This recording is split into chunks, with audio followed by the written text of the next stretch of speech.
256 days. That's right, folks. It's been 256 days since I committed to 30 minutes of daily exercise, 15 minutes of stretching or mobility work, 10 minutes of meditation, and get this, only watching TV 1 day a week. Yes, you heard that right. And let me tell you, it's been one heck of a ride. Ups, downs, plateaus that made me question if I should switch to competitive knitting instead of working out. But here we are. I'm still standing, with better posture, might I add. Still going strong, mostly. And today, I'm giving you the raw, unfiltered 256-day update of this crazy self improvement journey. So let's dive in. Hey everyone, welcome back to Sthirvana. I'm Udit. So here's the scoop. About 256 days ago, I set out on this journey to get fitter, more flexible, and dare I say it, more zen. Four simple things: 30 minutes of physical activity, whether that's gym, rowing, walking, you name it. 15 minutes of stretching or mobility work, 10 minutes of meditation, and cutting my TV time down to just 1 day a week. Sounds easy enough, right? No. It's like I signed up for an amusement park ride, but I forgot it was a 365-day long roller coaster. Some days I'm pumped, crushing the weights like I'm the next action hero in training. Other days, let's just say I'm debating whether rolling off the couch counts as exercise. Spoiler alert, it doesn't.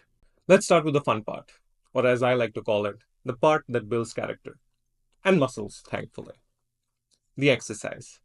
I've been doing 30 minutes every day, sometimes hitting the gym, sometimes rowing, and occasionally walking when I need to give my body a little TLC. Honestly, I've enjoyed it. But there's always a but. There were definitely days where I had to drag myself, kicking and screaming. Somewhere along the way, I figured out something crucial. Discipline is way more important than motivation. Motivation is that flaky friend who promises to show up for brunch, but bails last minute because they found a new Netflix series. Discipline, though, that's your ride or die. It shows up even when you don't want to. And we've talked about this in a previous video. And hey, look, the results speak for themselves. I've gone from 210 pounds to around 195 pounds. I'm seeing more muscle definition, and I've officially transitioned from dad bod to cool uncle bod. I know what you all are waiting for here. Yes, I'm starting to see some abs, people, but sadly, I'm not going to reveal that. But not everything can be great. We're on a journey to Sthirvana. There has to be balance, right? Around the halfway mark, I hit a plateau. Hard.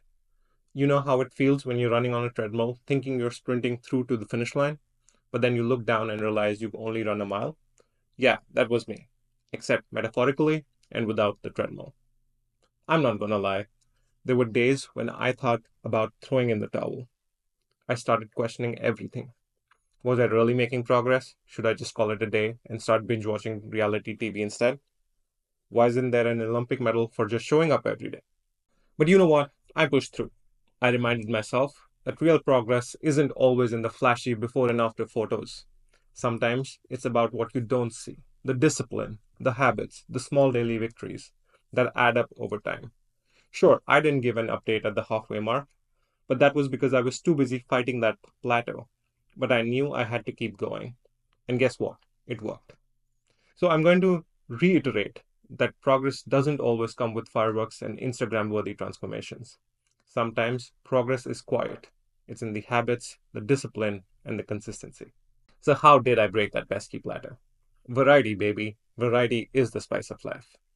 I realized that doing the same routine over and over again was like trying to eat pizza for every meal. Delicious at first, but after a while, it gets stale. I switched things up. I paused rowing for a bit because let's be honest, that rowing machine was giving me "I'm here to torture you" vibes. And I started lifting weights at home instead. Nothing fancy, just some dumbbells and bodyweight exercises. It was like hitting the reset button on my body, and honestly, it made a huge difference. My muscles got the memo, and things started changing again. My muscles started responding again, and I felt like I was back on track. Now let's talk about my favorite part: stretching. Yes, I said it. Stretching is the underrated MVP of this whole journey. who knew that 15 minutes a day could make such a big difference? At the start, I was about as flexible as a rusty garden rake, but after 256 days of stretching and mobility work, my body feels like it's been given the oil it needed. I'm bending in ways I didn't even know were possible. And guess what? My lower back pain, gone. Shoulder tightness, gone. I even have a decent range of motion in my hips now, which is honestly life changing. But, like I said, there's always a but. I've kind of hit a plateau here too. While my flexibility has massively improved, progress has slowed down a little bit. Maybe I'm just getting greedy, but I'll take what I have got. Besides, I've recently added a mobility app to the mix, which has helped me shake things up. It's like having a personal trainer who doesn't judge me for swearing mid stretch. Now, on to the area that needs the most work: meditation. Yes, this one's been, well, a bit of a disaster if I'm being honest. Meditation has been the worst part of the journey so far. I'm just going to be real with you. I started with the best of intentions: 10 minutes a day, clearing my mind, becoming one with the universe, yada, yada, yada.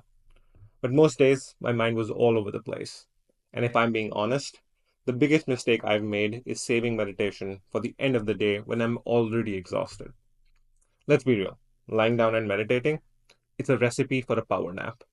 My mind would wander, and 9 times out of 10, I'd just end up dozing off. It's been a mess. But hey, at least I've learned something, right? Going forward, I know I need to meditate earlier in the day, preferably while sitting up. Lying down and meditating is clearly not working for me unless my goal is to become a professional napper.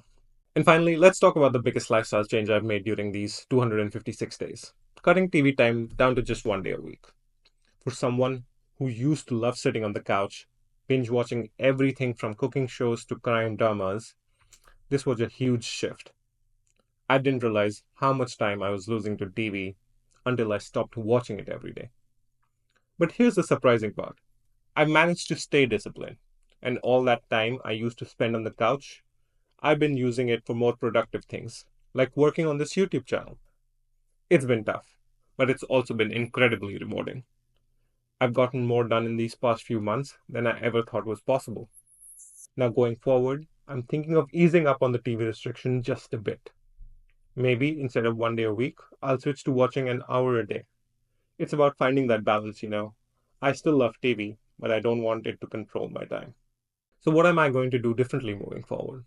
Let's break it down into actionable points. The first, let's talk about exercise. Variety is key. I'm going to keep switching things up to stay motivated and avoid plateaus.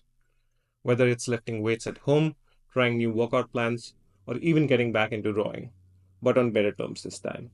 I'm keeping it fresh. For stretching, I'm going to stick with what's been working because my body feels so much better.